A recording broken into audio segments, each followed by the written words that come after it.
The Sassanid Empire, the height of ancient Persia.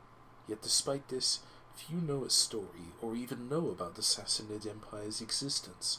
In this video, we will go over the Sassanid Empire in a basic summary from Ardashir to Yazdegerd. So let's set up some backstory first. Before the Sassanid Empire began, Persia was ruled by the Parthian Arsacid dynasty, who came from the Central Asian steppe and conquered Persia from the Seleucid Empire in 141 BC, including Iraq, which at this time was basically an extension of Persia, and there they established Ctesiphon as the royal capital. Despite the Parthians creating the first Persian state since the fall of the Achaemenid dynasty, this isn't how many of the Parsi see it, Parsi being the main group of what we call Persians. The Parsi and other native Persian groups saw the Parthians as foreign invaders ruling over them rather than a native Persian empire, which was understandable, as the Parthians during their earlier years chose to rule as Greeks rather than Persians, as to appease the Greek nobility that took over Persia after Alexander's conquest.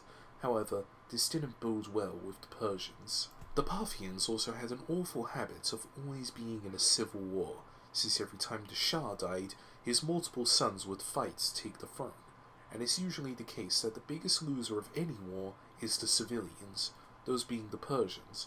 So by the 3rd century AD, the Persians, particularly in the autonomous province of Persis, had had enough, and rallied around a local priest called Ardashir to lead them, quickly conquering the Persian heartland and killing one of the brothers fighting in the most recent Parthian civil war, then killing the other in Mesopotamia, establishing the Sassanid Persian Empire in 224 AD, Sassanid being named after Ardashir's father or grandfather, Sassan.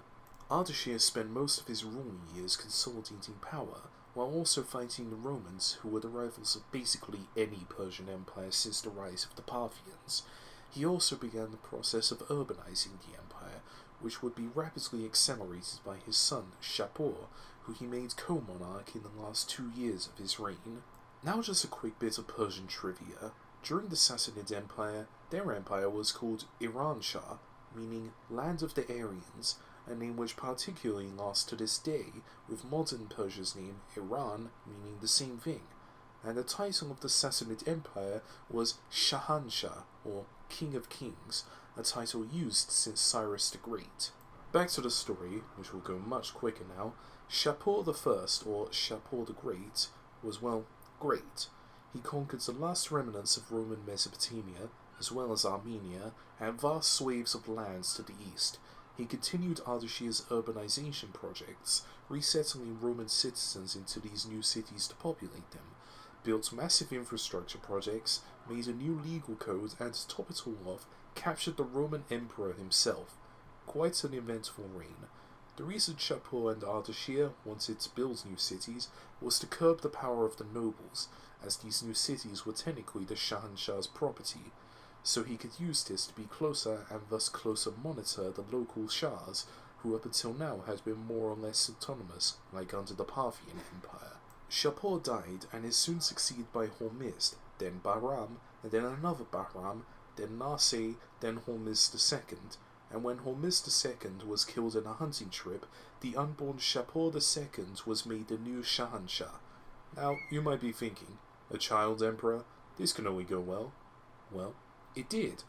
As soon as Shapur II began rule on his own at age 16, he immediately showed great military prowess, defeating nomadic Arab tribes to the south who were raiding Mesopotamia, resettling many civilians into the Sassanid system. He also brought the Kushan Shahs to the east under more direct control, later bringing an end to the old empire. Shapur also brought a large quantity of Indian elephants into the army. He brought nomadic invaders, likely the Turks who were migrating into Central Asia at the time, into the Sassanid system, hiring them as mercenaries. And like Shapur I, he too defeated and brought an end to a Roman emperor in battle, which resulted in the recession of Armenia and Upper Mesopotamia, which had been lost shortly before Shapur II's reign. But unlike Shapur I, he wasn't exactly a champion of religious tolerance, imposing attacks on Christians while spreading Zoroastrianism in the empire. Shapur II then died in 379, having taken the throne in 309 AD.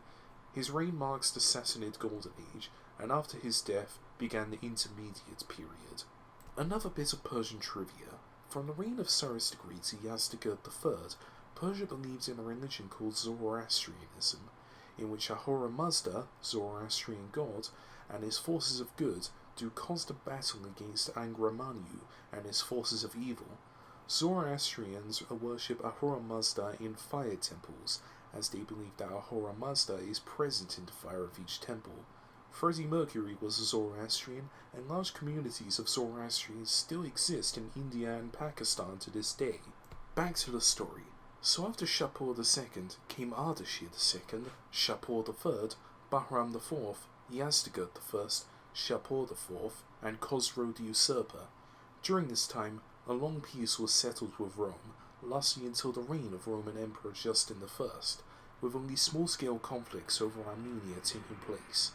During this time, the nobility and priesthood also gained significant power, murdering the 6 Shahanshahs I just listed, and a nomadic group called the Hephthalites took much of Sassanid Khwarezm, Transoxiana, and Afghanistan.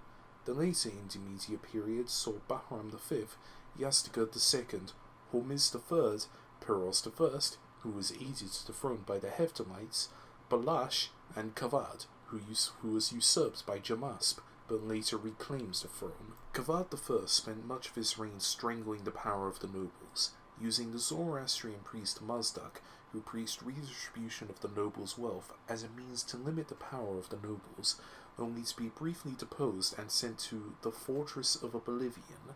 He then escaped said fortress for the second time in his life, and with the aid of the Hephthalites, regained power from his younger brother Jamasp, reconciling with the nobles by deciding to tax them instead of redistributing their lands to the poor, beginning the Second Sassanid Golden Age.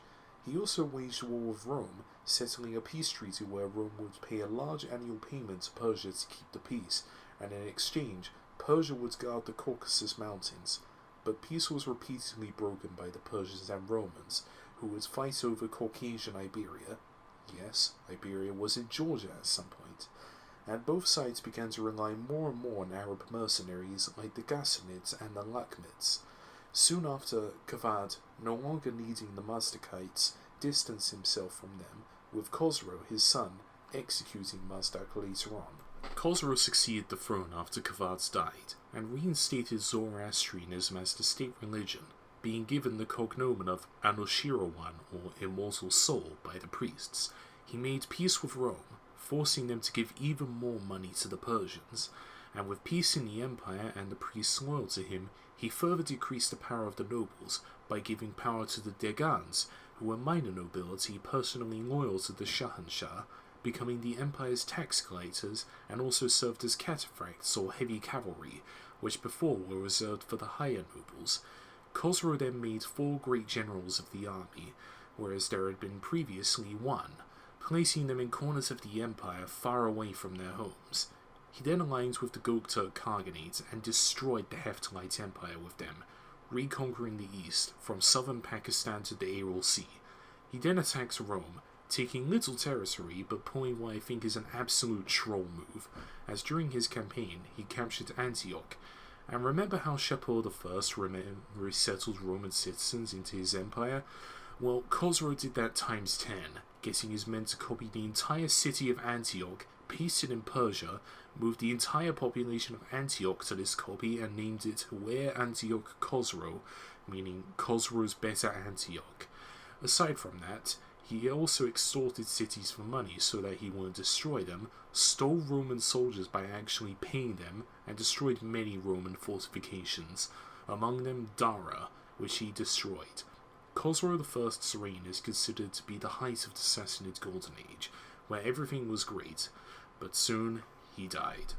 Khosrow I was succeeded by Hormizd IV, who killed a bunch of nobles and dealt with the priests harshly, consolidating power at court, while his general, Bahram, defeated the Gokturks in battle, but was later defeated in Armenia by the Romans, but it was a minor defeat.